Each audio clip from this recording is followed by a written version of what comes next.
E a glória do Senhor, ela já nasceu sobre você. E o tema dessa noite, mulheres resplandecentes. E quando nós falamos acerca de levanta e resplandece, Deus ele não estava fazendo um pedido, ele estava dando uma ordenança. Levanta, resplandece, porque já vem a tua luz. E a glória do Senhor, ela já nasceu sobre você. Mas eu entendo, aleluia, que tudo aquilo que nasce, pastora, só tem dois caminhos: ou vai crescer ou vai morrer. Então eu entendo também que nós precisamos ter uma vida em manutenção para que haja um crescimento, porque a Bíblia vai dizer crescer na graça, mas também crescer no conhecimento. Aleluia. Tudo aquilo que nasce, nós não cuidamos, aquilo morre. E eu gosto muito de ver planta, eu acho muito bonito. Mas eu estava até brincando com a minha mãe ontem, a gente foi na casa da minha irmã e ela deu para minha mãe uma plantinha muito bonita. E minha mãe gosta também de cuidar dessas coisas, mas eu falei, se fosse para mim, eu falei, vamos morrer lá em casa. Não é por nada, porque eu gosto, eu acho lindo, mas eu esqueço de regar.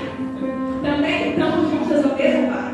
Mas eu esqueço de regar. E tudo aquilo que nós não regamos morre. E tudo aquilo que morre não vai ter serventia. Mas eu quero dizer para alguém nessa noite, a glória do Senhor já nasceu. Aleluia. A glória do Senhor já nasceu sobre você. Aleluia. A glória do Senhor, ela já nasceu sobre você. O que está faltando então, pastora Luciene? É você dar uma manutenção na tua vida espiritual. É você dar uma manutenção na tua vida. Eu não sei o jeito que você tem dado, mas eu preciso dizer algo para alguém nessa noite. Pergunta o quê, pastora? Eu começo dizendo para alguém aqui nessa noite que a nossa vida, ela não é uma competição. Porque se nós estivéssemos vivendo em uma competição, nós todos aqui teríamos o mesmo ponto de partida. E nós não temos o mesmo ponto de partida. Por quê? Porque tem pessoas que têm mais facilidade do que outros já nascem meio a dificuldades. Nem todos nascem no berço evangélico. Então nós não estamos em uma...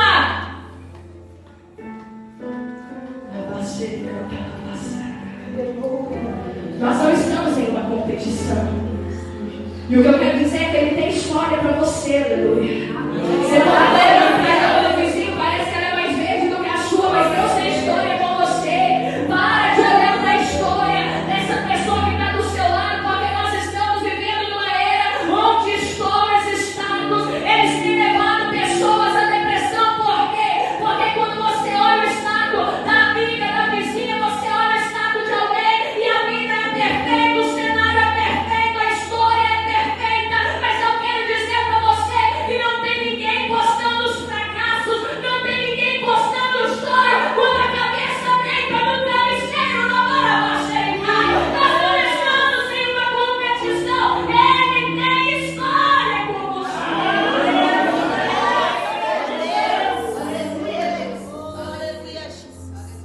O ambiente que nós